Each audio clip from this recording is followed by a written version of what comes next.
The first message conveys that on 11th June 2024, the Senate considered and agreed to the National Assembly amendments to the Count Licensing Uniform Procedure Senate Bill number 9 of 2022.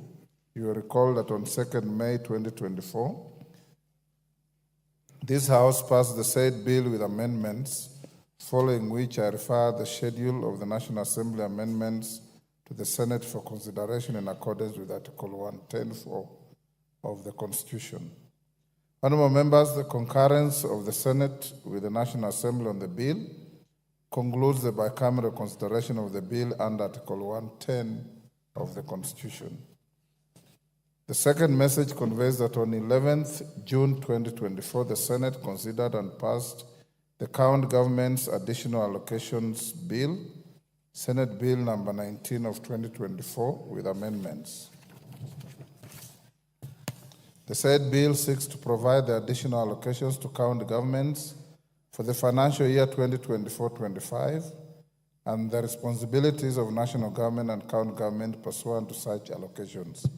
Honourable members, the third message conveys that on 11th June 2024, the Senate passed the County Allocation of Revenue Bill, Senate Bill number 25 of 2024 with amendments. This annual bill seeks to provide for the equitable allocation of revenue raised nationally among the county governments for the financial year 2024-25 and the responsibilities of national and county governments. Honourable members, having passed the two Senate bills, the Senate now seeks the concurrence of the National Assembly pursuant to the provisions of Article 110(4) of the Constitution. Honourable members, the centrality of the said bills in the budget process and the prescribed statutory timelines calls for their expedited passage. In this regard, you will notice that I have directed the clerk to list the two bills for first reading under orders number 10 and 11 in the supplementary order paper for today, Tuesday, 18 June 2024. Thereafter, both bills will stand committed to the Budget and Appropriations Committee for consideration. I urge the committee to prioritize the bills and report to the House as soon as is practicable to enable the House to proceed with the next stage of the bills. The fourth and fifth messages, honourable members, conveys that on 11th June 2024, the Senate considered and passed the Statutory Instruments Amendment Bill, National Assembly Bill number 2 of 2023, and the Independent Electoral and Boundaries Commission Amendment Bill, National Assembly Bill number 10 of 2024, with amendments. The Senate has now referred the two bills back to the National Assembly for consideration pursuant to Article 112(1)(b) of the Constitution. Honourable members, this House is therefore required to consider Senate amendments to the two bills. In this regard, I direct the clerk to circulate the schedule of the Senate amendments to the two bills to all members. Thereafter, the Senate amendments to the Statutory Instruments Amendments Bill 2023 will stand referred to the Committee on Delegated Legislation, while the Senate amendments to the Independent Electoral and Boundaries Commission Bill 2024 will stand referred to the Departmental Committee on Justice and Legal Affairs. The two committees are expected to expedite consideration of the Senate amendments to the respective bills and submit their reports to the House. Aware of the nature of the Independent Electoral and Boundaries Commission Amendments Bill, I direct that the Departmental Committee on Justice and Legal Affairs should table its report on Thursday this week, the 20th June 2024, during the morning sitting. The House is accordingly guided. Thank you.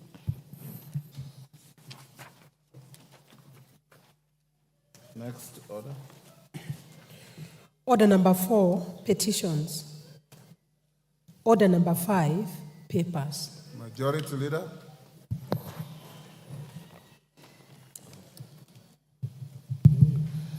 Thank you, Honourable Speaker. Honourable Speaker, I beg to lay the following papers on the table of the House today, Tuesday, June 18th, 2024. 1. Documentation submitted by the Cabinet Secretary for the National Treasury and Economic Planning during the Budget Highlights Day, Thursday, June 13th, 2024. A. Budget statement for the financial year 2024-2025. B. The 2024 budget policy statement. C. Estimates of the revenue, grants, and loans for the financial year 2024-2025 budget. D. Financial statements for the financial year 2024-2025 budget. E. Medium-term debt management strategy 2024. Budget highlights the Mwananchi Guide for the financial year 2024-2025 budget. And G.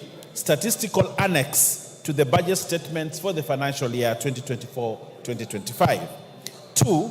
Legal notice number 215 of 2023 relating to the Wildlife Conservation and Management Access and Conservation Fee Regulations 2023 and the explanatory memorandum from the Ministry of Tourism and Wildlife. 3. East African Community EAC custom proposals for the financial year 2024-2025 from the National Treasury. 4. Report on the status of administrative justice and access to information in Kenya from the Commission on Administrative Justice for 2012-2023. 5. Nominees to the Webuye West, Isiolo South, Nandi Hills, and Mumias East constituencies committees from the National Government Constituencies Development Fund Board. And finally, Honorable Speaker, the agreement on the establishment of the Global Green Growth Institute, GGGI, from the Prime Cabinet Secretary and Cabinet Secretary, Foreign and Diaspora Affairs. I thank you, Honorable Speaker, and I beg to lay. Chairperson, Committee on Regional Integration, Wanjiku.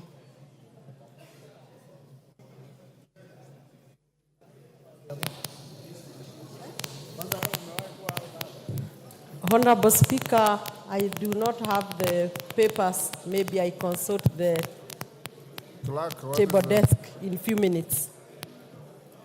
Do you have her papers?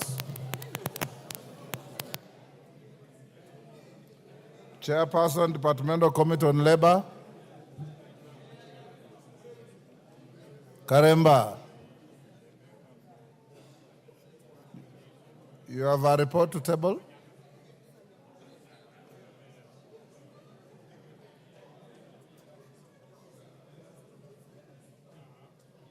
Clerk, you should be notifying members who have business way in advance. Wanjiku Muya.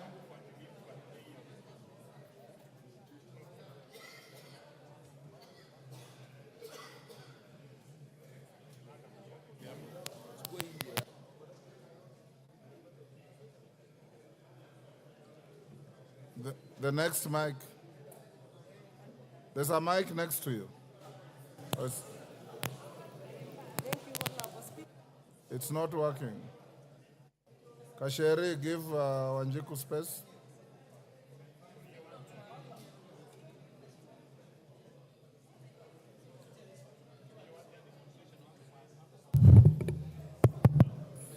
Use that. Thank you, Honorable Speaker. This one is working. Honorable Speaker, I beg to lay the following paper on the table of the House today, Tuesday, 18th June 2024. The report of the Committee on Regional Integration on consideration of business transacted by the East African Legislative Assembly at the 4th meeting of the first session of the 5th Assembly held in Arusha, Tanzania from 11th to 23rd June 2023, and a study visit to the Economic Community of West African States, ECOWAS, headquarters in Abuja, Federal Republic of Nigeria. I beg to lay. Karemba.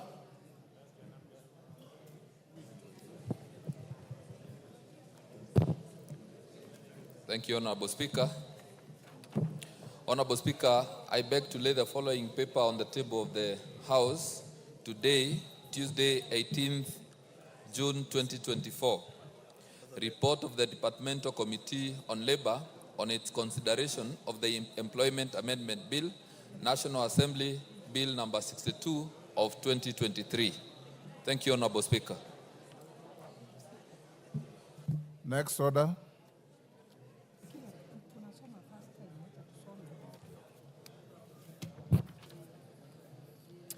Order number 6, notices of motion.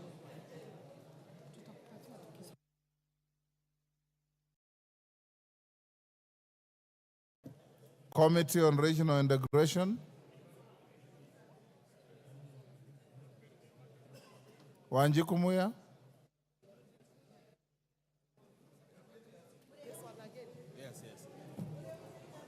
Sorry, Honorable Speaker, the mics have a problem. I beg to give the notice of motion. Honorable Speaker, I beg to give the notice of the following motion that this House adopt the report of the Select Committee on Regional Integration on its consideration of business transacted by the East African Legislative Assembly at the 4th session of the first session of the 5th Assembly, laid on the table of the House on Tuesday, 18th June 2024. Thank you. Honorable Timothy Wanyonyi. Member for Westlands. Thank you, Mr. Speaker.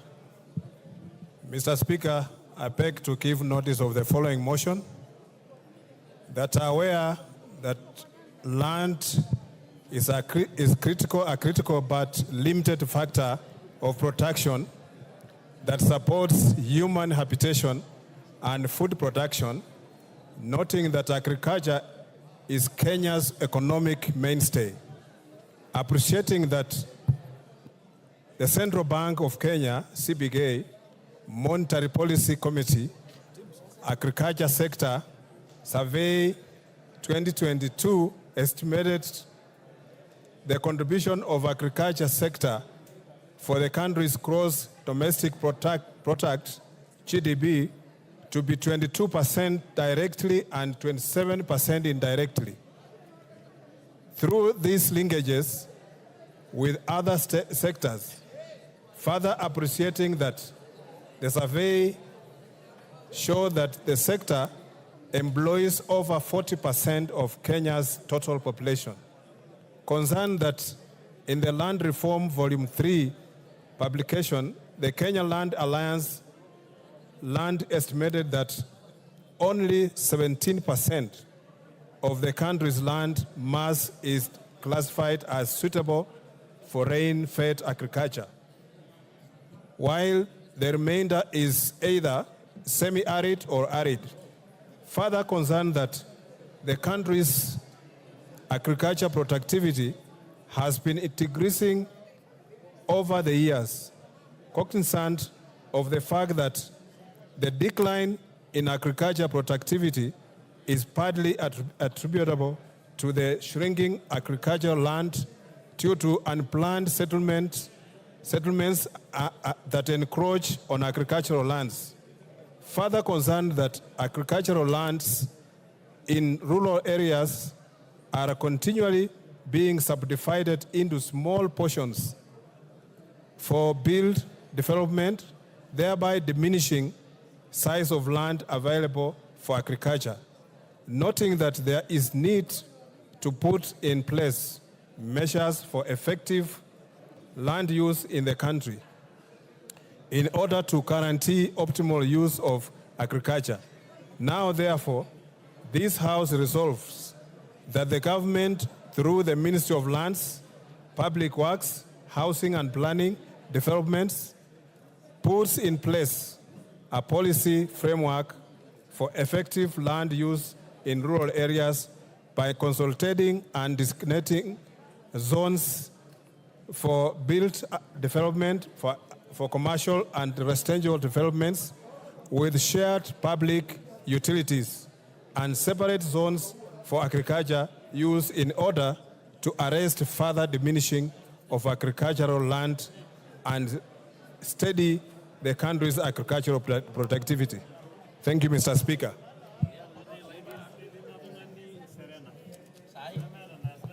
Thank you.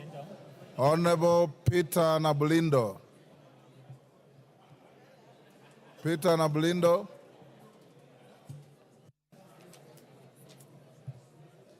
Thank you, Mr. Speaker. Mr. Speaker, I beg to give notice of the following motion, that aware that Article 43, Section 1 of the Constitution entitles every person to the right to the highest attainable standard of health, which includes the right to health care services. Further aware that every year, an estimated 14,000 children born in Kenya suffer from sickle cell and hemophilia diseases, which with the highest prevalence rate being within Western, Nyanza, and coastal regions. Concerned that failure to undertake sickle cell and hemophilia screening at birth hinders timely administration of appropriate treatment and other mitigation measures to forestall high infant mortality caused by preventable diseases like malaria. Cognizant that national population surveys does not include data on sickle cell and hemophilia diseases, concerned that the dearth of data and information negatively hinders prioritization of resources and implementation of sickle cell disease management programs. Recognizing that the number of infant deaths caused by the disease continues to grow as a result of underfunding due to lack of data on the number of cases of the killer disease. Now, therefore, this House resolves that the national government, through the Ministry of Health and in conjunction with county governments, A, conducts awareness and sensitization programs on sickle cell and hemophilia diseases and supports research and training for medical personnel on the two diseases. And B, puts in place measures for mandatory screening of newborn sickle cell and hemophilia diseases in all public health facilities in the country in order to create database for guide funding and other interventions aimed at curbing the diseases and reducing infant mortalities resulting from the disease. I beg to give notice. Go on to the next. Order, honorable members. Order. Order. The conversations are too loud. I can barely hear what the member for Matungu is saying. Thank you, Mr. Speaker. Go ahead. Mr. Speaker, my second motion is I beg to give notice of the following motion. That aware that commercial sugarcane production in Kenya was introduced in the early years of independence with an aim of eliminating dependence on sugar importation and contributing to economic transformation in the sugar belt and the country at large through agriculture. Acknowledging that at its pinnacle, the sugar industry significantly contributed to the country's national gross domestic product, GDP, and became one of the largest employers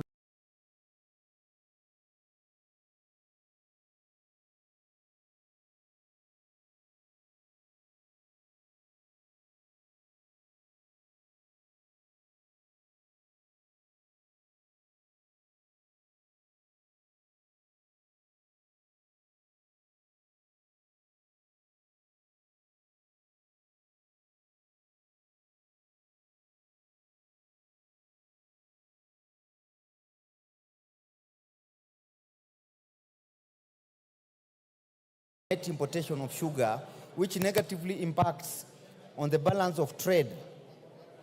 Noting that the decline in sugar production is attributable to factors such as mismanagement, interference, and unfair competition from cheap imported sugar. Further concerned that state-owned sugar millers like Mumia Sugar Company and Zoya Sugar Company ceased milling while owing farmers hundreds of millions of shillings. Appreciating that the government has been putting in place strategies, policies, and regulations to define roles of millers and major players and stakeholders in the sugar industry in a bid to revamp the sector, concerned that the acute shortage of sugarcane resulting from mass abandonment of sugarcane farming continues to roll back initiatives for reviving sugar milling. Recognizing that further investment in revamping sugar companies before reviving sugarcane farming will occasion loss of the invested public funds instead of yielding success. Now, therefore, this House resolves that the national government, through the Ministry of Agriculture and Livestock Development, reviews the sugar development policies to provide that every investor miller sets aside definite funds for development of sugarcane farming, incentivizing farmers to embrace sugarcane growing and to enhance cane production in each of the respective zones. I beg to give notice. Thank you, Mr. Speaker. Thank you, Oscar Namblindo. Next order. Order number 7, questions and statements. Request for statements. Member for Kirinyaga County, Jane Jerry. Thank you, Honorable Speaker. Honorable Speaker, I stand pursuant to the provisions of Standing Order 44-2C. I rise to request for a statement from the chairperson of the Departmental Committee on Administration and Internal Security regarding the murder of Mr. Derek Gashoki, who had finished his secondary school education in 2023 and was set to join the university. Honorable Speaker, on 18th May 2024, Mr. Derek Gashoki, aged 19 years, was shot dead by a police officer attached to Kenyaga Police Station at the Kendai Shopping Center.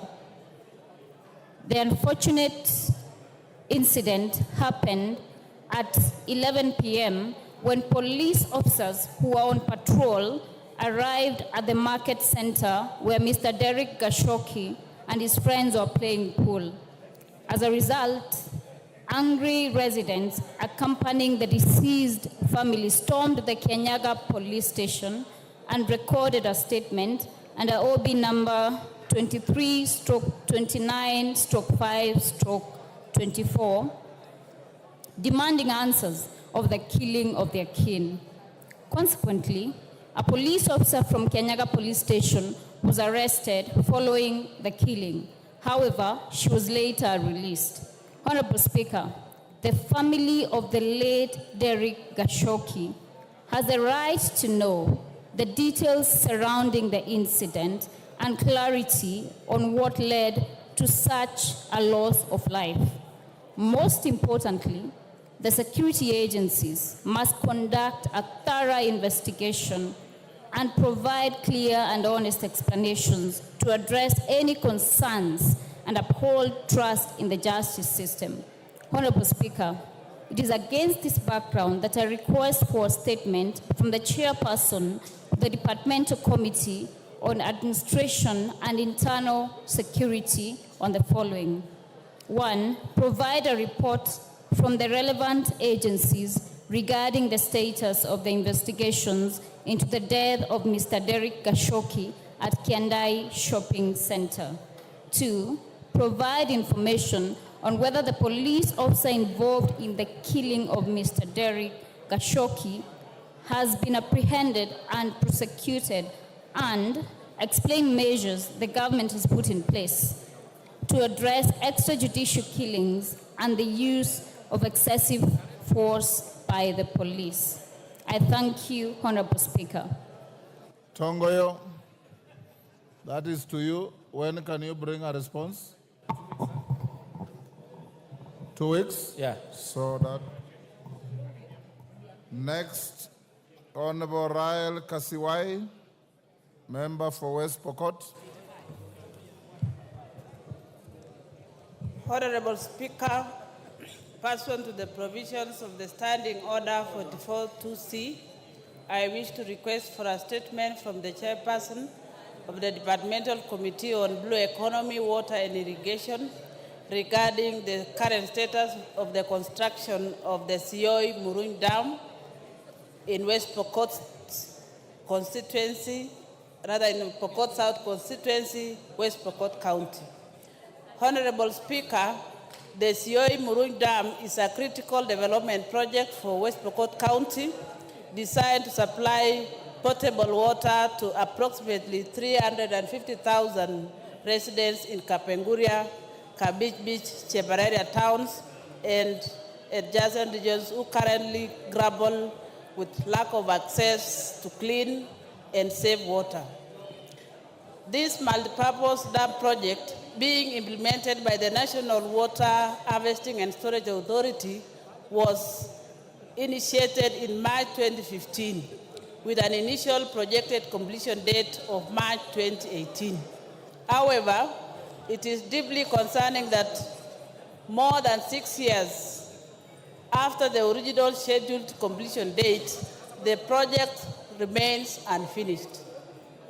The prolonged delays have significantly impacted the residents of West Pokot County, infringing on their constitutional rights to access clean and safe water in adequate quantities as enshrined in Article 43, 1D of the Constitution. Honorable Speaker, it's against this background that I request for a statement from the chairperson of the Departmental Committee on Blue Economy, Water and Irrigation on the following. 1. What is the current status of Sioi Murung Dam project, and what are the reasons behind the delay in its completion? 2. What steps has the government undertaken to address the challenges that have led to the delay in the completion of this project? And 3. What measures are being taken by the Ministry and National Water Harvesting Storage Authority to complete the Sioi Murung Dam project, including budgetary allocation in the financial year 2024-2025 and revised timelines for full operationalization of the dam? I thank you, Honorable Speaker. Chairman, Water and Blue Economy. Bowen, when can you bring the statement? Honorable Speaker, in 2 weeks, we'll bring a response. Okay, 2 weeks it is. Next, Honorable Rahab Mukami, Member for Nyeri County. Thank you, Honorable Speaker. Honorable Speaker, pursuant to the provision of Standing Order 44-2C, I rise to request for a statement from the chairperson of the Department Committee on Health regarding support for persons with cerebral palsy in the country. Honorable Speaker, in the past, stigma and discrimination were major barriers for persons with cerebral palsy. Such challenges were due to lack of awareness and the attribution of cerebral palsy to witchcraft. Consequently, many children with cerebral palsy were hidden and excluded from the society. These actions resulted in minimal government support, budget allocation, society outreach, and product services for intervention. However, persons with cerebral palsy are now coming out and interacting with the society, but still, we are not yet where we need to be supporting persons with cerebral palsy in Kenya. There are still gaps in health care, education, employment, support, and social participation that needed to be bridged. In addition, there is a need for continued effort to improve the lives of persons with cerebral palsy and their families, given that many children with cerebral palsy are born to young mothers who lack the necessary information on the condition and financial support, among others, to enable them to provide essential cares. Honorable Speaker, it is against this background that I request for a statement from the chairperson of the Department Committee on Health on the following. 1. What measures has the government put in place to increase awareness about the cerebral palsy, to equip the caregivers with the necessary information? 2.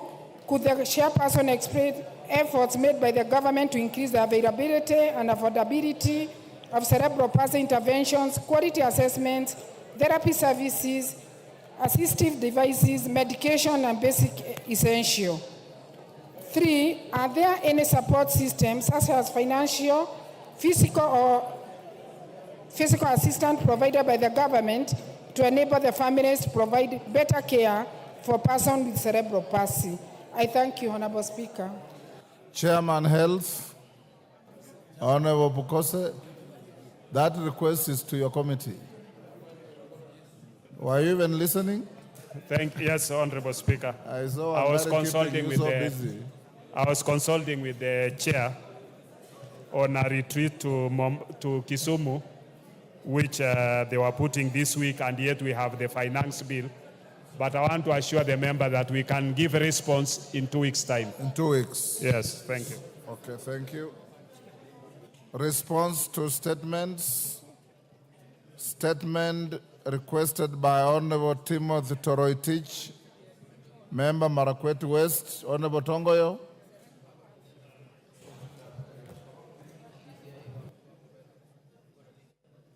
Mike, please. Thank you, Honorable Speaker. In response to the said statement, I want to state as follows. Honorable Speaker, the Honorable Member of Parliament for Marakwet West, Honorable Timothy Torotich, had sought a statement regarding the issue of National Police Reservists deployed in boundary-prone area. Honorable Speaker,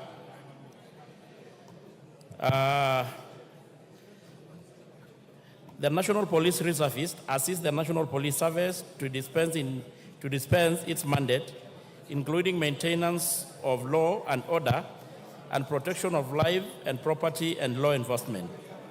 The National Police Service Standing Order, Section 115, provides that reservist police officers shall pay as such remuneration and allowances as the National Police Service Commission shall, in consultation with the Salaries and Remuneration Commission, determine. And Honorable Speaker, to be very specific, our NPR currently get a stipend of 5,000 monthly, which is paid to them.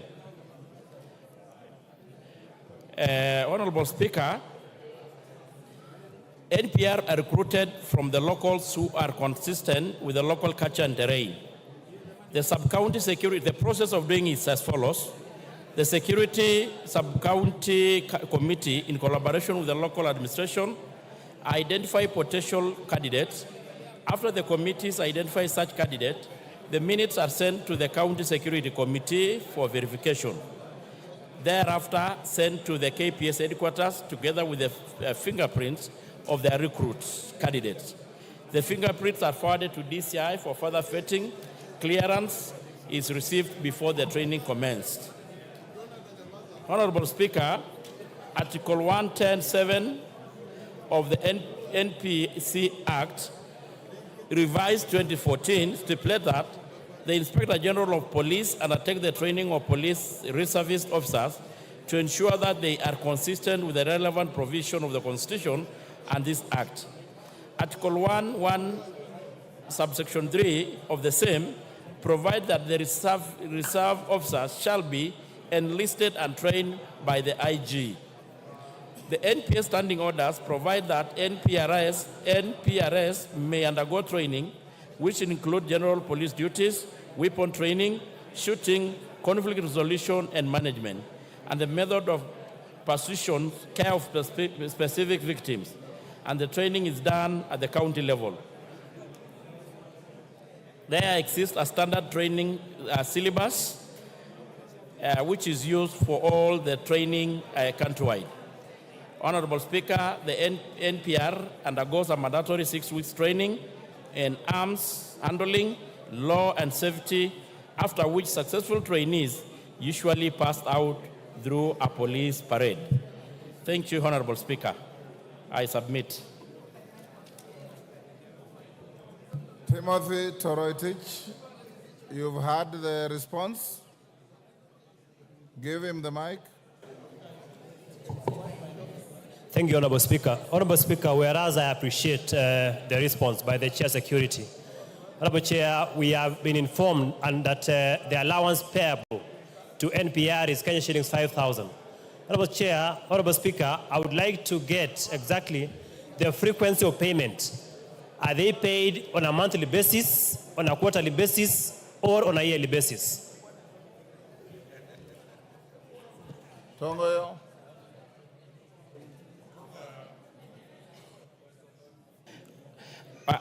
Honorable Speaker, I had indicated that they are paid monthly, a stipend of 5,000 monthly, which is also good to appreciate that it is a factor that the sector is looking into. When the situation of the economy improves, where the discussions are underway to see how we can enhance them. But it is 5,000 and it's monthly. Thank you.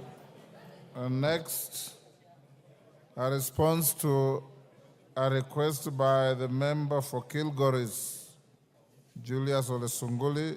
Tongoy again. Is Sunguli in the house? Yes. Thank you, Honorable Speaker. On the response to a statement sought by the MP for Kilgoris, my senior Honorable Julius Sunguli, I want to respond as follows. It is a question regarding the insecurity in Angata Barikoi. Honorable Speaker, there has been conflict among the Kurias, the Maasais, and the Kipsigs over the use and the ownership of Kailolong land. Indeed, there is a court case that is pending before the Nakuru High Court. Honorable Speaker, the government has taken the following measures to enhance the peace in the area. One is, of course, is the Peace Barasas and the Peace Building Initiative adopted by the government from time to time. The police station that has been put up in a place, Angata Barikoi Police Station, to help enhance security in the area. And it was established in a distributed land. The area member of parliament can attest to that. In the same area, Honorable Speaker, there have been a formation of several formed up units to include ASITU, that is an anti-stock police unit, GSU, and even rapid response unit to help the GSU and other form units to ensure that peace prevails in the area along the border. Honorable Speaker, the government has put up in place the following measures to ensure harmonious coexistence of all warring communities who borders each other. The continuous engagement with local leaders, the increased police patrol to deter the criminals, the establishment of the peace committee, deployment of specialized units, as I earlier indicated, and we are in process, Honorable Speaker, even to provide vehicles to the same police stations and the the police there to enable them have their patrols whenever need arises. Thank you, Mr. Speaker. Julius Sunguli, you satisfied with the response? Mr. Speaker, I want to thank the chairman for that answer. But, Mr. Chairman, the case in court is not between the people of Angata and the Kuria people. It is between the Maasai people of Lolgorian and the Kipsigis people of Angata. So, the Kuria are not in any land dispute with anybody there.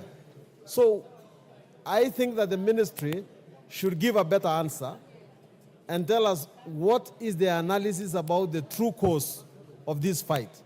And secondly, could the chairman confirm that one of the biggest problems we have there is that there are no vehicles, as you have just said, and that vehicles for the OCPD Lolgorian are going to be provided as soon as possible.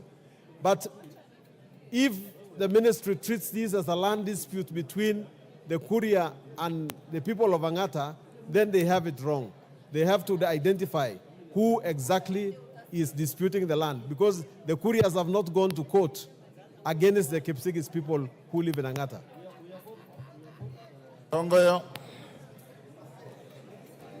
Mr. Speaker, I want to appreciate, of course, the concern of the Member of Parliament. And for record, I also come from the same county, and I understand the dynamics and the historical land equation in that area. And Mr. Sunguli, even previously, as when he was practicing law, he may have even probably handled some land dispute cases along the area. But I want to say, Mr. Speaker, with his help and other actually players in the area, the ministry is going to look into and go deeper, looking into the question. But Mr. Sunguli, the MP, you all know the dynamic and the question in the issue of the land in that area. Because behind the issue of the couriers, the issue of the Kalenjin and the people in Logorian, there is even a long-standing problem between the West Singishu and the Syria. And those problems are correlated in a manner. But I want to give an assurance that we are going to speed up the investigation if need be. If there are people who are behind this, the government is not going to hesitate to take action. I'd also mentioned that I know there has been a problem about mobility of our police officers to respond to distress calls. You have noted that there is a 10 billion shilling in the just read budget to look into the issue of leasing of police vehicles. And Kilgoris is one of the counties, and specifically sub-counties, which are going to benefit from the leasing of the vehicle to the police. Thank you, Mr. Speaker. Kitayama. Member for Kuria East. Give Honorable Kitayama the microphone. There you are. Thank you, Mr. Speaker. Mr. Speaker, the answer that I've just heard is a true misrepresentation of facts on the ground and a perpetuation of escapism that all governments have been doing around that area. Honorable Speaker, the problem in that area is known by everybody, including the one who asked this question. This problem must be traced from the 1660s, when the migration of people was happening in this country. And Honorable Speaker, the 2010 Constitution did give us instruments through constitutional bodies that would address historical land injustices. And that is why the National Land Commission was set up. Honorable Speaker, it is on record, even in this House, that as early as the time that the Laikipia migration was happening, back during the colonial days, that is when the resettlement that happened in Transmara-Kuria border started causing these problems that are here. And everybody knows that they are just playing to the gallery by escaping the facts. Mr. Speaker, it is also true that the TJRC commission that was set up to look into these issues documented this problem very extensively. And even after the TJRC report, the National Land Commission has listened to the complaints of the people of Kuria and the complaints of the people from Kilgoris and the people of the Maasai in that area. So, Honorable Speaker, it is unfair for us to continue receiving answers that are not solving the problem. And it is also not true that the people of Kuria are not in court. The honorable member knows that in Kilgoris, there is a running court case around this matter. In Nakuru, there is a running court case around this matter. He himself knows he has appeared before the National Land Commission and over this same matter. The National Land Commission is even continuously, as we speak, reviewing this matter. So, Honorable Speaker, this answer is not helpful. It is not an answer that is meant to help the communities that are out there. And Honorable Speaker, there is no such thing as the courier having no rights there. The Kuria have documented rights. If you go to the National Archives, you will find the agreements that were written by the colonial governments during that, and there is no government that gets, governments exist in perpetuity.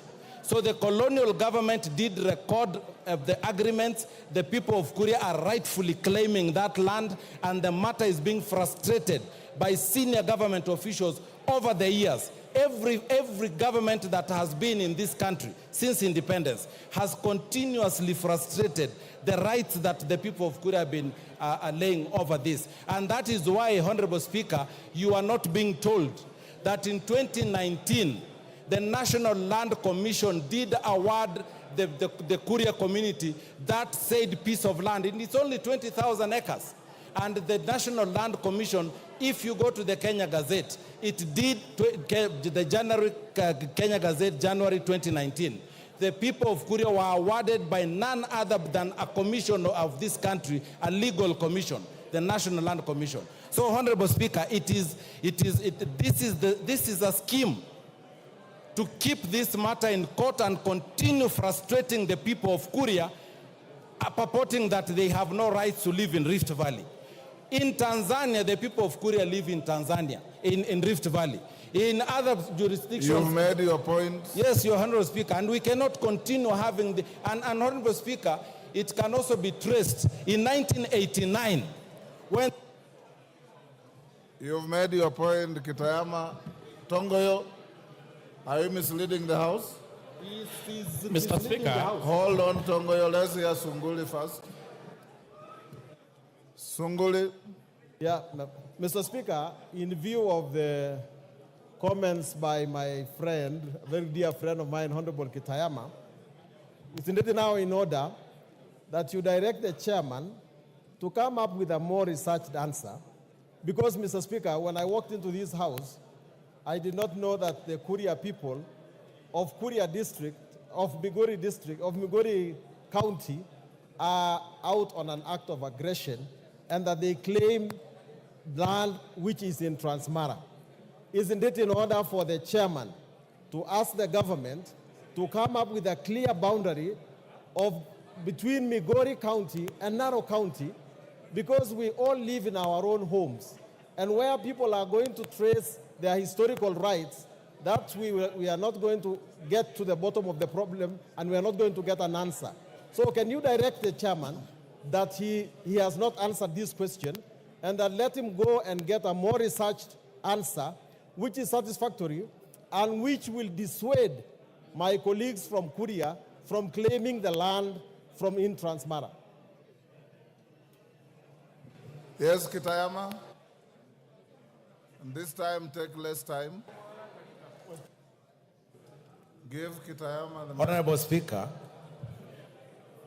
the Constitution of this country allows anybody to buy land anywhere within the jurisdiction of this country. History has recorded how the people of Kuria acquired that land. It is in the records of government. It is in the records. And this is not a matter of Migori County or Transmara or Rift Valley County. This is a matter that our people own land in any other part of this country. Whether that part will be in Rift Valley, there is nowhere in the Constitution that says that the people of Kuria can only be in Migori. And if there is such, I would like to be shown. The same way that all other communities reside in Rift Valley, they reside in Nyanza, they reside in other regions, is the same way that the people of Kuria have a right to reside in Rift Valley. So, and he himself, he knows. His own farm, there are people of Kuria who reside on his own farm. He knows that. The people of Mashangwa are Kuria people who live in Rift Valley. So he cannot now turn around and say that the Kuria people can only be found in Migori. In Tanzania, we are found everywhere. in Rift Valley, in Mara, in everywhere, in every part. And Mr. Speaker, we are not going to be subjected to that kind of warmongering, which started in 1989. And we all know who are the leaders in that time when the people of Kuria were flushed from their land in that area that is called Muyui.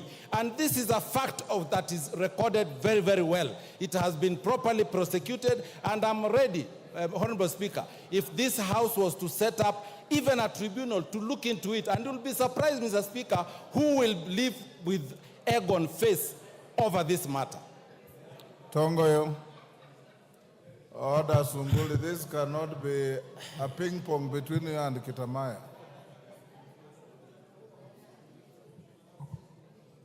Okay, Sunguli. Mr. Speaker, this is not about the Kuria who live in Transmara. The Kuria who live in Transmara live in a place called Mashangwa. They are my voters, and their rights are protected. These aggressors to Angata are people from a village called Nyanderema who are voters of my colleague there. They live in a different county. They don't have title on any land.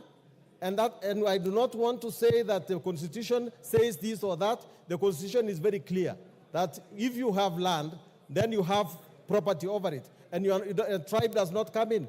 But I'm not talking about the people of Mashangwa. The people of Mashangwa have rights. They have land. We are giving them more locations. We are giving them more sub-locations. We are giving them a road, and they are very well protected. The people of Nyanderema have no rights on the land of other people. The land belongs to the people of Angata. Order. Order. Both of you are actually saying the same thing. The chairman of the committee said the land in issue as a contest between people from the Kipsigis community, the Maasai community, and the Kuria community. If you need more details, go to the committee and prosecute your case. Tongoyo? Thank you, Mr. Speaker. Mr. Speaker, listening keenly to the both members of parliament, it is just confirming what I had earlier said, that the whole problem has been an issue of ownership of land, and it has got a very long history. Mr. Speaker, on issues as complex as this, it goes beyond the mandate of security alone. It is a cross-cutting issue. It touches on issues of land dealt within the Ministry of Land, and actually many a times also call for a political solution, that such leaders and all of us may occasionally or at times need to be called upon to help address the problem. So what I want to say, Mr. Speaker, let the leadership between the Sunguli and all of us and the people concerned able to look in an amicable way to address the problem, because it goes beyond a security issue. It touches land, it touches on the issue of boundaries. There are several cases in court talking into the same. So, Mr. Speaker, maybe I will suggest that, depends on you can guide, that we let the leaders able to see whether we can able to look at a situation where we can able to address at a higher level, that all the players, including the Ministry of Land, the administration and political class, to sit down and look for a lasting solution into this problem. Thank you. Thank you. Yes, Honorable Wandai. You know, Honorable Speaker, I have listened keenly to the response from the very able chair of National Security Committee, my friend Honorable Tongoyo. But I am left wondering, because you know, this House, under Article 95 of the Constitution, is mandated to resolve issues that concern the people. That issue is serious from the way I am able to get to decipher. It's an issue that can potentially evolve into a problem, a bigger problem, if not addressed with the seriousness it deserves. It's an issue concerning three large communities: the Kuria, the Kipsigis, and the Maasai. Honorable Speaker, would I be in order to suggest perhaps that this issue goes beyond the committee of my friend Honorable Tongoyo, and perhaps with your guidance, we set up a mechanism, be it a committee, be it a tribunal, whatever it is, to address that conflict in an expeditious manner. Otherwise, Mr. Speaker, history might judge us very harshly as a House that we settled a matter which could have been resolved, and yet we left it to snowball into something unmanageable. That's my take, Honorable Speaker. Thank you. Owen Bayer. Thank you very much, Honorable Speaker. Honorable Speaker, you now also serve as chairman of minority groups.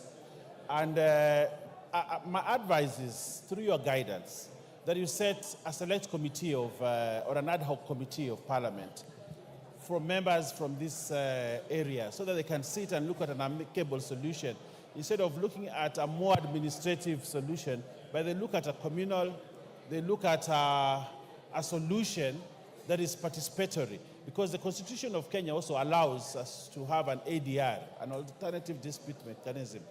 And that, therefore, will give the people of Kuria, the Kipsigis, the Maasai, an opportunity to sit down as elders to get a solution instead of a more administrative solution that may not be acceptable to all. I thank you, Honorable Speaker. Honorable Tongoyo, you come from the county where this issue is coming from. I would advise you that you have a session in your committee with the two members, and if you want to escalate the matter, you can involve the Lands Committee to see how to resolve the matter without raising passions. Minority Leader and Owen Bayer, if you want to set up a committee, you know the procedure. Next order. Order number 8, procedural motion, resolution to hold a Thursday morning sitting. Honorable Majority Leader, where is Ichungwa? Proceed. No, the leader is here. Let me come and do it to himself. Proceed.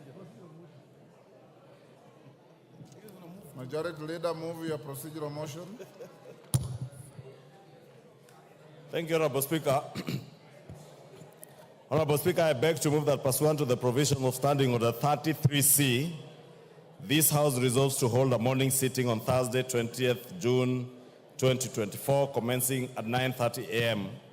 for purposes of considering priority business. Honorable Speaker, this is on behalf of the House Business Committee that met this afternoon, earlier this afternoon, and the House Business Committee considered bringing this resolution and, through this procedural motion to allow members adequate time, Honorable Speaker, to debate without anticipating debate the finance bill of 2024-2025, which we expect to be tabled in the course of this sitting by the Chair of Finance. And also, Honorable Speaker, considering that many members are very interested in contributing to the debate on the finance bill, we thought it would be wise to have a morning sitting on Thursday. We will have tomorrow the whole day from 9:30 all the way up to 9 p.m. Then we also allow members Thursday morning, Honorable Speaker, as you directed during the House Business Committee earlier today, we have up to 5 p.m. on Thursday for debate of the second reading of that bill. Honorable Speaker, there is also priority business in considering the Senate amendments to the IEBC bill. Honorable Speaker, as members are aware, there are two constituencies that still have no representation in this House and are bound to have by-elections, but we cannot do that because we do not have an IEBC commission. And therefore, it's imperative that we consider the amendments that were done to that bill by the other House, consider them, and if we agree with them, then that bill can be assented into law and we kick off the process of the recruitment of new IEBC commissioners. With that, Honorable Speaker, I beg members to support and agree with the House Business Committee that we do have that Thursday morning sitting, and I wish to request the Leader of Minority, who is also a member of the House Business Committee, to second. I beg to move. Honorable Speaker, I wish to second the motion. but I want to add the following.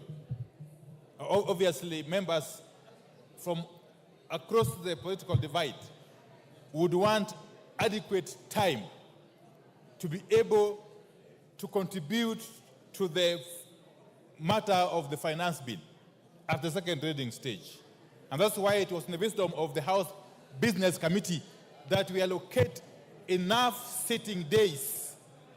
That is Wednesday morning, tomorrow, Wednesday afternoon, Thursday morning, and possibly Thursday afternoon, for members to be able to contribute effectively and for their constituents to get to know where they stand on this very important matter. Honorable Speaker, secondly, I want to agree that the matter of the IBC is so crucial.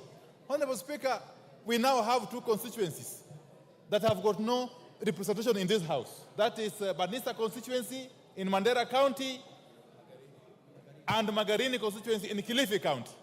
Honorable Speaker, the case of Banisa constituency is very sad, extremely sad, that they have lacked representation in this House from March last year, Honorable Speaker. And you all know, Honorable Speaker, the procedures for reconstituting the IBC, even after this bill is finally enacted into law, is going to take some time, Honorable Speaker. Maybe 4 months or so, Honorable Speaker. So I think it is in order, therefore, that we approve this motion. But as soon as we do so, I have been trying to scan around. I can't see the chair of the Committee on Finance in the House, and yet I've been waiting eagerly to lay my hands on the report of the committee. Because this morning, we were treated to some very juicy news by Honorable Kimani Chungwa and the chair from State House about certain measures they have taken on the finance bill. But as I always say, the taste of the pudding lies in the eating. Until and unless we see the report of the committee containing those very far-reaching amendments that we were made to understand what have been made, we cannot be sure, Honorable Speaker. And therefore, we want to see that report eagerly. We are waiting here eagerly to see that report and to dissect it and to go through it with a tooth comb before we can make informed decisions, Honorable Speaker. Therefore, with those many remarks, I support the motion. Thank you. I second, sorry. You second. Order, honorable members on their feet, take your seats. Honorable members on their feet, take your seats.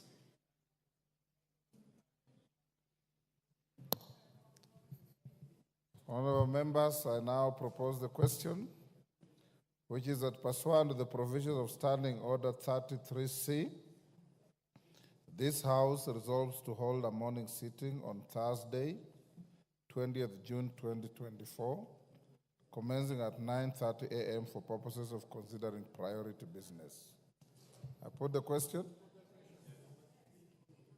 Honorable members, I now put the question, which is that pursuant to the provisions of Standing Order 33C, this House resolves to hold a morning sitting on Thursday, 20th June 2024, commencing at 9 a.m. for purposes of considering priority business. As members of that opinion say aye.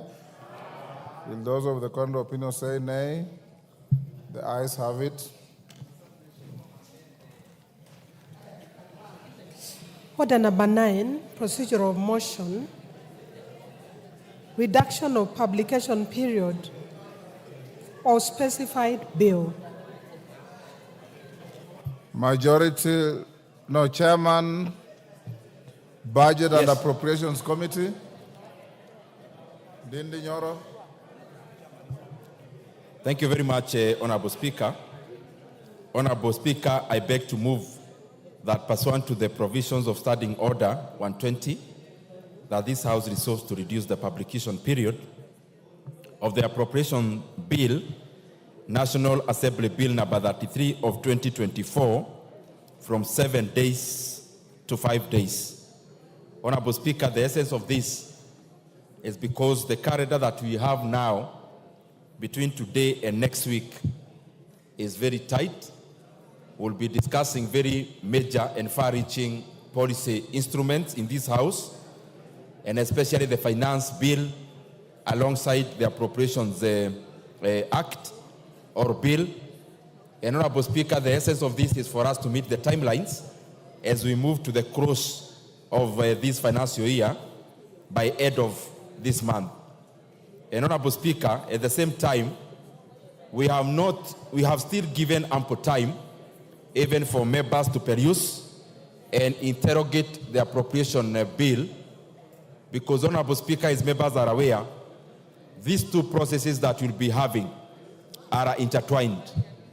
And the reason we have decided that we have the appropriation bill after the finance bill is because this is a very democratic house and the country is very democratic, and we want us to first trace where the monies are coming from even before we finalize on the appropriation bill, so that whatever members may feel around the appropriation, the finance bill, can also be taken care of in the appropriations bill, Honorable Speaker, so that we are able to balance our revenue and expenditure. And I am hopeful that we'll be looking at these matters in a very objective manner, because we are all, Honorable Speaker, looking forward into the many programs that we have undertaken to complete and undertake. For example, electricity in our constituencies will be getting 50 million per constituency, and all the others, including the increment in the agricultural sector, in the CDF, and all the other elements that are very important for service delivery in regards to the Kenyan people. Also, the monies that we are appropriating to our counties, which is 400.1 billion shillings, is also hedged, Honorable Speaker, on this bill, but alongside this bill, also the revenue side, which is the motion that is a heavy motion before us, which will be moved by the chairman, Honorable Kimani Kuria. Honorable Speaker, I beg to move and request that the Honorable, the very able Didimas Barasa, the man of Kofia, to second this motion. Didimas. Thank you, Mr. Speaker. I rise to second this motion, and just the chair has explained, is very, in very good term, very clear terms, Honorable Speaker.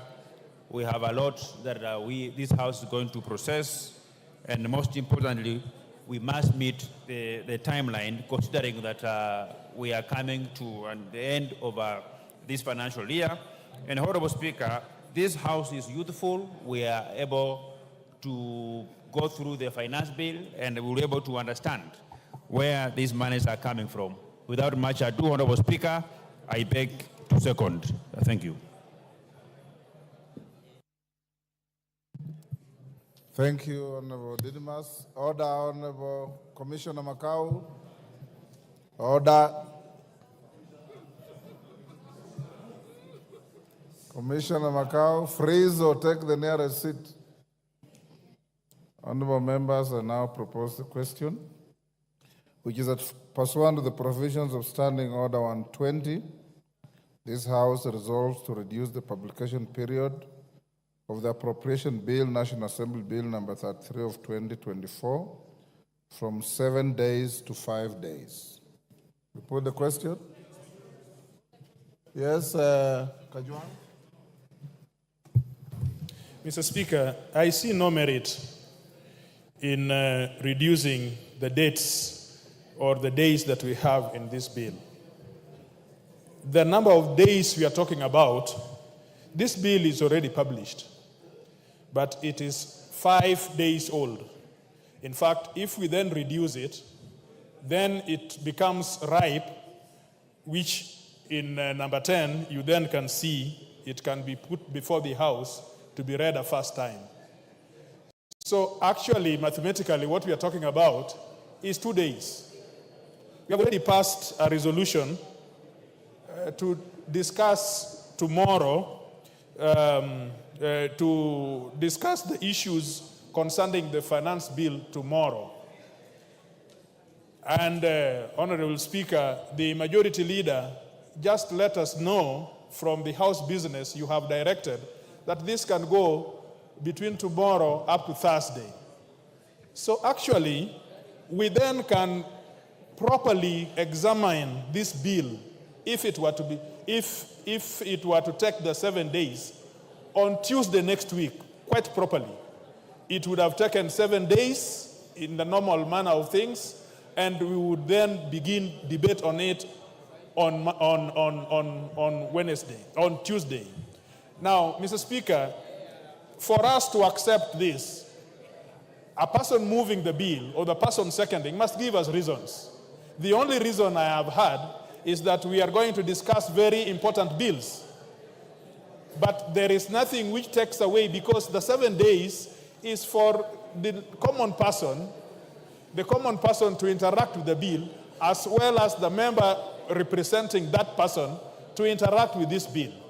And so, if there is no reason other than the fact that we are going to discuss some very important issues in the course of today and tomorrow, the chair of budget has not given us a very good reason for which we have to extend these dates. I submit. Honorable Kajwang, you are a member of House Business Committee, aren't you? And you know that allocating the finance bill, the number of days that we did, does not mean it will consume all the days. In case it ends early, then this motion becomes relevant, but it's entirely up to the House. Can I put the question now?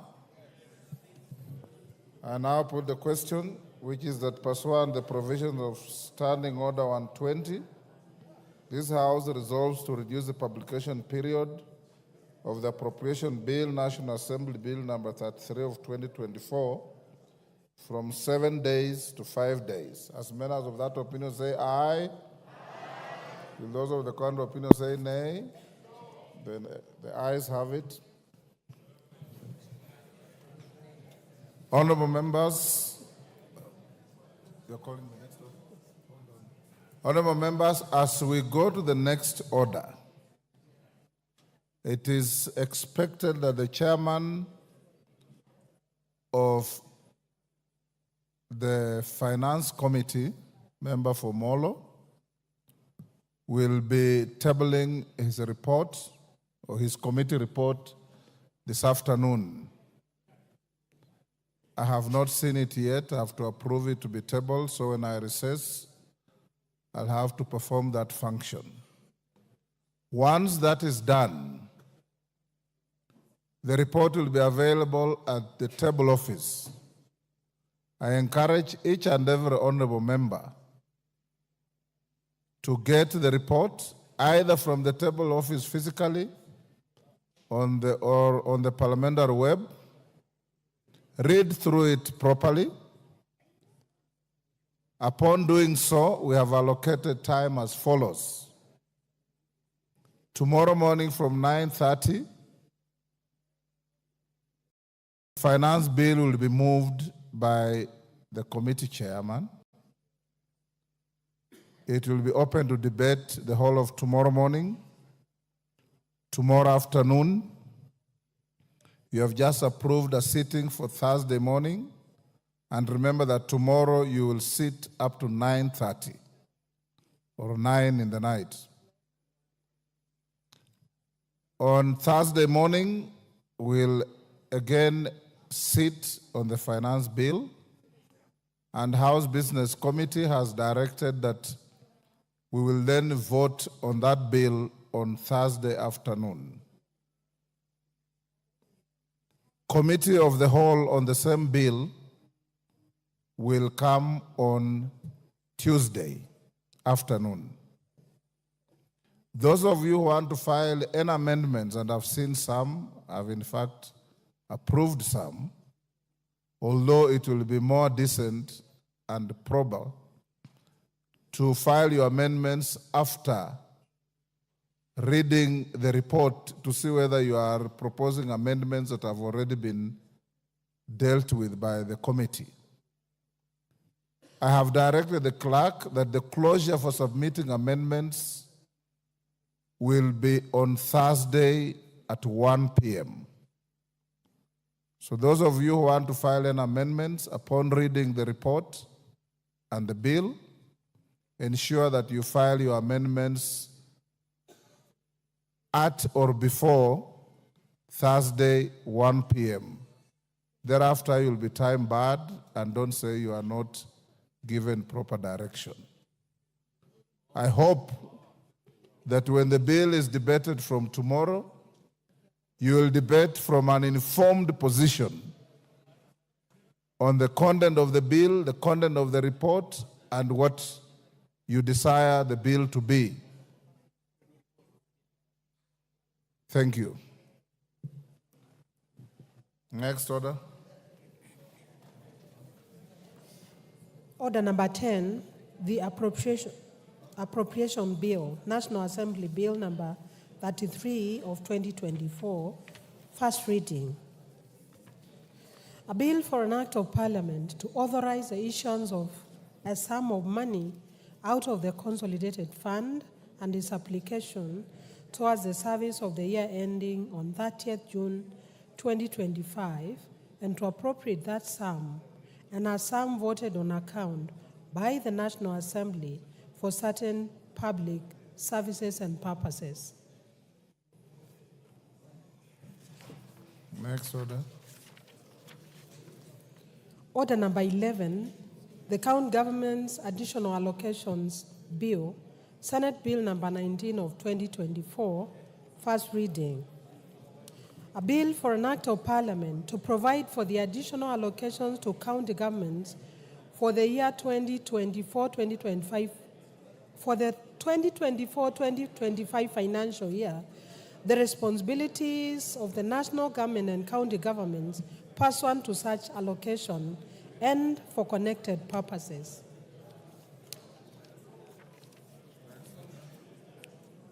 Order number 12, the County Allocation of Revenue Bill, Senate Bill number 25 of 2024, first reading.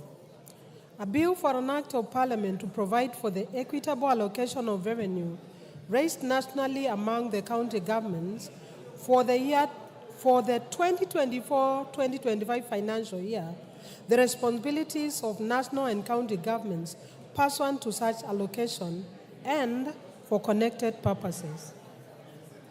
Next order. Order number 13, the Care and Protection of Child Parents Bill, Senate Bill number 29 of 2023, second reading.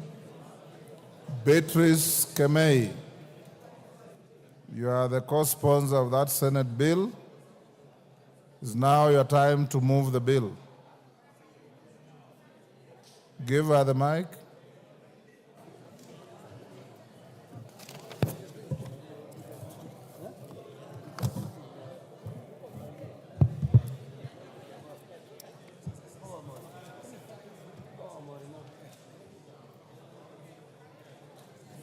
A functioning mic, there you are. Thank you, thank you. Mr. Speaker, sir, I beg to move that the Care and Protection of Child Parents Bill 2023, the Senate Bill number 29 of 2023 be now read a second time. Mr. Speaker, the principal objective of the bill is to provide a legal framework for the care and protection of child parents within the counties. The framework is intended to ensure that an expectant child or a child parent may actualize their right to basic education and at the same time ensure proper care of their children and as enshrined in Article 53 of the Constitution.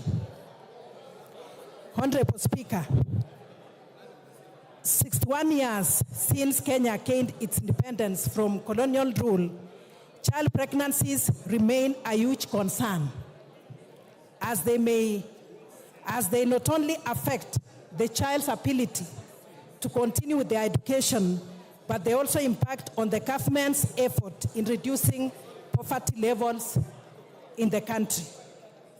Mr. Speaker, sir, the Kenya National Bureau of Statistics in the Kenya Demographic and Health Survey conducted in 2022 noted that 15% of adolescent women between 15 and 19 years have ever been pregnant, with 12% having given birth, 1% experiencing pregnancy loss, and 3% being pregnant with their first child. Kenya National Bureau of Standards further noted that the number of teenage pregnancies is higher in rural areas, particularly in pastoralist communities, compared to urban areas. It further noted that teen pregnancies decline as the level of education rises, and further that it also declines as the level of household wealth increases. Mr. Speaker, sir, the Constitution of Kenya 2010 in Article 53(1), Part B, C, and D provides for the right of a child to free and compulsory basic education, the right to basic nutrition, shelter, and health care, and the right to protection and right to protection from abuse, neglect, harmful cultural practices, all forms of violence, inhuman treatment and punishment that is there, and even exploitative labor.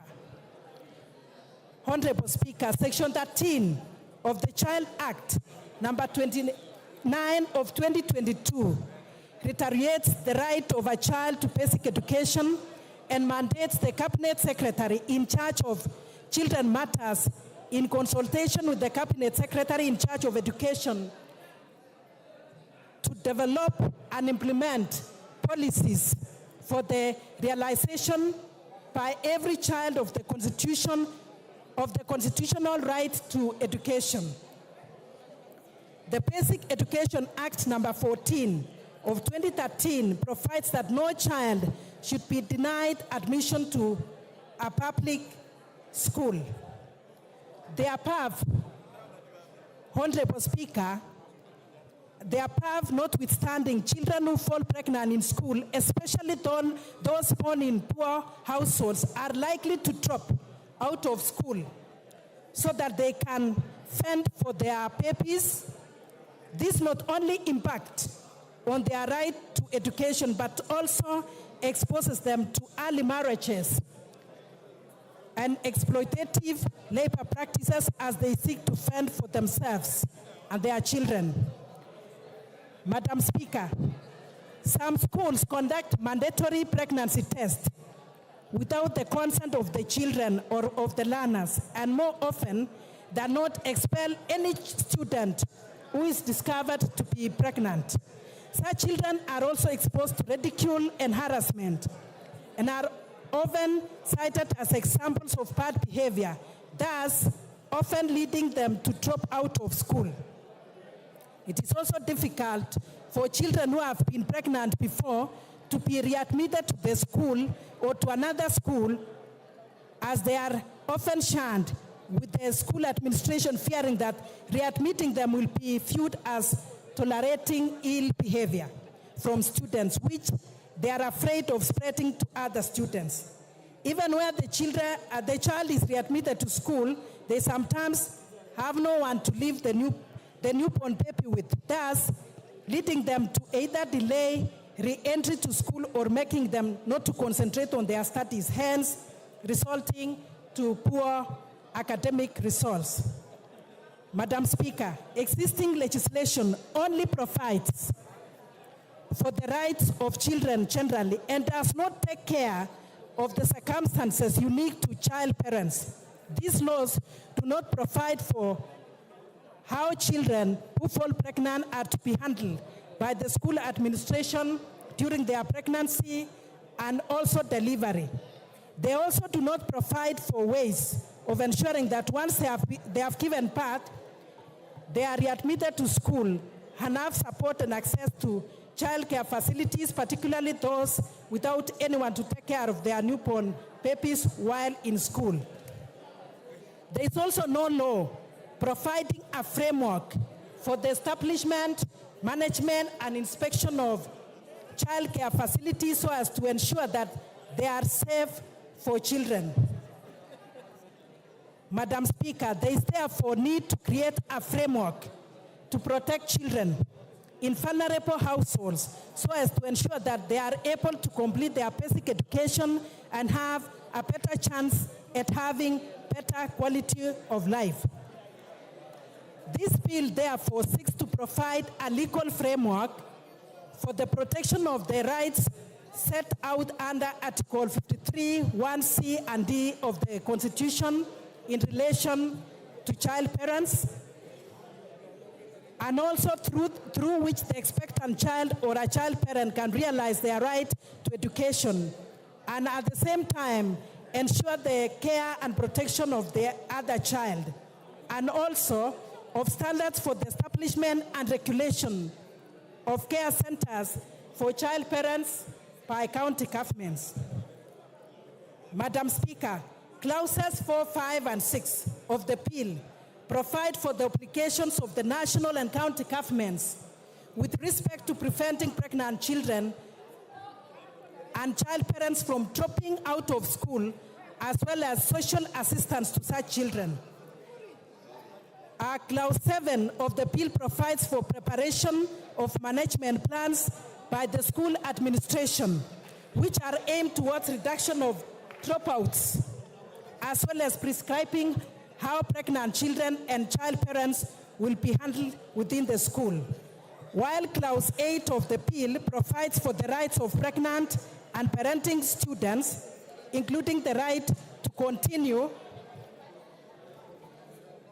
as they are medically capable of being in school, the right to be readmitted to school upon delivery and weaning of the baby, and the right to access adequate prenatal and antenatal health care and counseling services. Honorable Speaker, Clause 9 of the bill provides for the role of the county government in reducing dropout rates, as well as in ensuring that those who have dropped out are able to be readmitted to schools and that vulnerable children who are likely to drop out of school are catered for so that they can remain in school. While Clause 10, Honorable Speaker, of the bill provides for the school principal's role in managing teenage pregnancies in the school. Clause 11, Madam Speaker, provides for medical examination to confirm that a child is pregnant. The child cannot be compelled to undergo medical examination, and the principal may decline to inform the child's parents of the pregnancy in case they are a danger to the child. Honorable Speaker, Clause 12 and 13 provides for the pregnant child's right to receive pre- and postnatal health care and information, as well as the right to receive counseling and support services.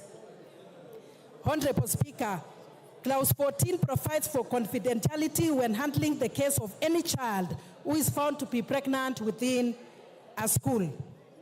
While Clause 15 provides that where the person responsible for pregnancy is an adult, the school principal should disclose the same to the county director of education, the council, and the nearest police station. And if the person is a teacher, an additional report is to be made to the Teacher Service Commission.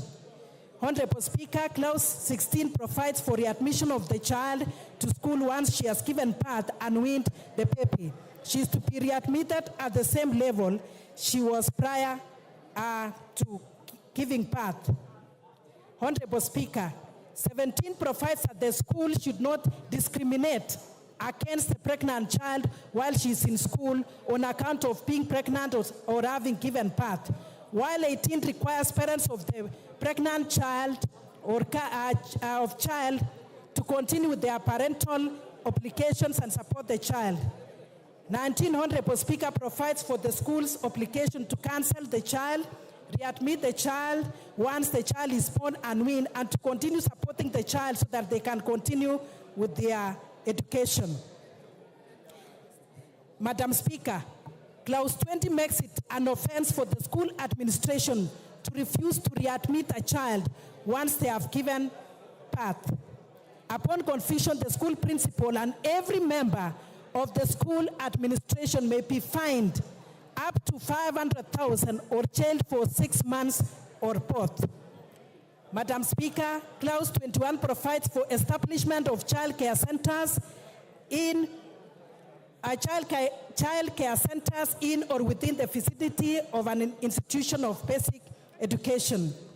Clause 22 provides that child care services provided are for the benefit of the children less than 3 years old, whose parents are children who are being readmitted to school.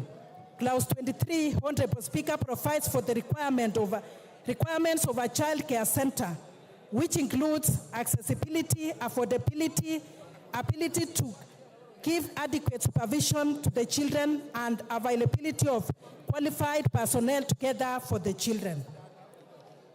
Honorable Speaker, Clause 22 to 33 provide for licensing of child care centers by counties. Counties are also required to enact legislation to guide the licensing process within the county. Honorable Speaker, Clause 35 provides for the services that are to be provided in the child care center, which include the care and supervision of children, counseling of child parents, outreach programs, and recreational and activities. Madam Speaker, Clause 37 provides for inspection and evaluation of safety in the care center and the obligation to keep the premises safe for children and to have contacts of emergency services providers such as hospitals, ambulances, and firefighting services. Madam Speaker, 42 provides for continued recognition of care centers which are already in existence and are already licensed. Madam Speaker, implementing the measures proposed in the bill will ensure protection of child parents and ensure that the country moves closer to 100% access to basic education and by children in Kenya. Madam Speaker, I now want to stop with these remarks, and I beg Madam Emase, Honorable, to second. Honorable Emase. Thank you, Honorable Speaker, for the opportunity to second the bill on care and protection of child parents, Bill 2023. Madam Speaker, this is a very straightforward bill. It is very timely. It is coming at a time when we are dealing with so many issues around children, gender-based violence, pregnancies caused by even relatives, that is incest. At a time when the statistics are very clear, we are being told that 15% of women or children between the age of 15 and 19 become pregnant, where 12% are able to give birth, 3% even they lose their children in the process, and 1% happen to be pregnant for the first time. Honorable Speaker, therefore, this bill, as we have been told, seeks to provide a legal framework so that as a government, we are able to manage to deal with the issue of teenage pregnancies. We have a framework that provides on how this matter is to be dealt with by the county governments, by the national government, because children or an expectant child has got rights. But this is an area which we do not seem as legislators to have given the attention that it deserves. Honorable Speaker, this bill, therefore, seeks to ensure that there is a proper plan. If a child is expectant, how should that child be handled? How should the school administration address the matter such that this child is guaranteed the right to education? This child's baby is taken care of by government. So, Honorable Speaker, I want to really thank Honorable Beatrice and the Senate for coming up with this bill, because teenage pregnancy is a problem.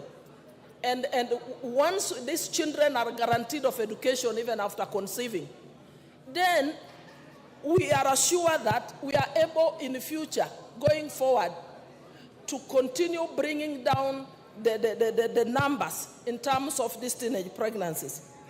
Honorable Speaker, in each of our constituencies, every day we encounter the number of schools that are reported, even to report as many as 20 or more pregnancies, even in our schools. So we need this legislation so that these children are taken care of, there is proper guidance, there is even psychosocial, counseling in schools to guide them so that they are not harassed or ridiculed in schools, so that these children are able to continue with the school, and by ensuring that they have the right to education and they are able to continue the education, then as a nation we're able to address so many other multiplier effects of those dropouts. We're able to deal with issues of poverty. And Honorable Speaker, I think with those few remarks, I second the motion. Thank you.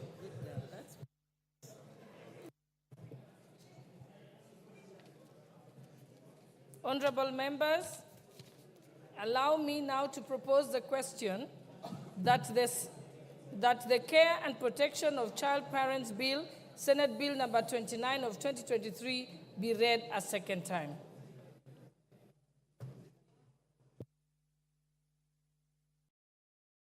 Honorable TJ, I can see.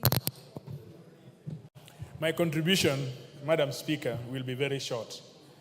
Madam Speaker, if you examine this bill, how come it is not a money bill? In the memorandum, it has been set there, and it is said not to be a money bill. Sorry, I can't hear you. Can you start again? I am saying, if you look at this bill, how else can you explain that it is not a money bill? Money bill. If you check the memorandum, and if you check the statements that accompanying it, it is said not to be a money bill. But when you open it up, it creates centers. It talks about inspectors. These inspectors must be employed by somebody. These inspectors must be supervised or coordinated somewhere. These centers must be maintained by the public exchequer. And even when you open up those big premises of policy on protecting the child, definitely the child would have to be protected where there are functions which money follows. I am really sympathetic to the girl child. I really want to have a bill which fixes the issue of the girl child. But since this bicameral legislation process, we have had problems where good bills are lost because of the people who sponsor them or because of the thought process behind it. Were this bill originated from this house, from where my colleague sits, if she originated this bill, we wouldn't have been talking about this issue. We would have been talking about how to reinforce it and how to make it better, on how to protect the girl child. But for some reason, members on the other house, they get into issues which they do not investigate very well. And this is a constitutional issue. We cannot do something about it. Article 114 happens to be a constitutional issue.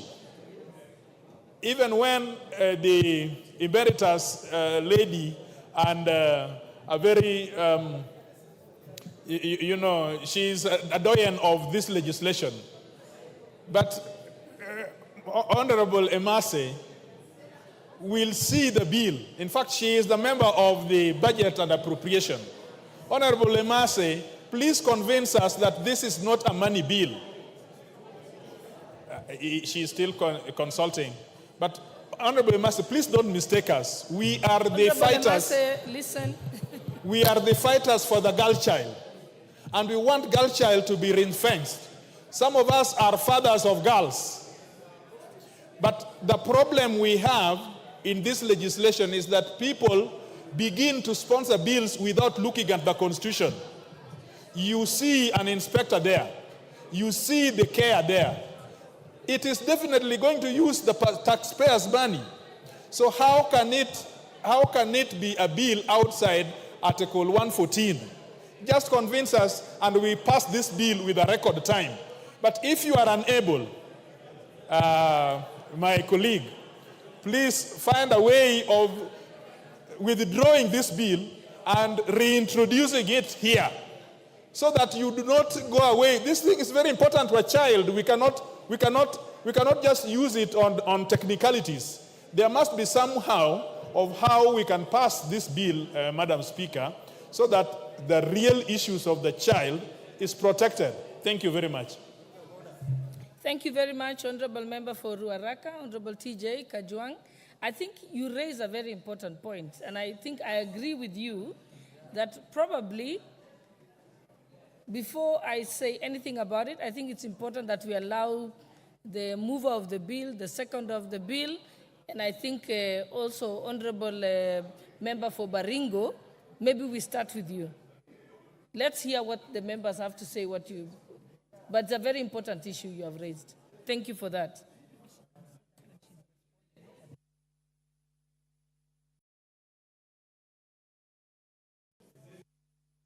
Proceed, Member for Baringo, Honorable Chematia. Thank you so much, Madam Speaker.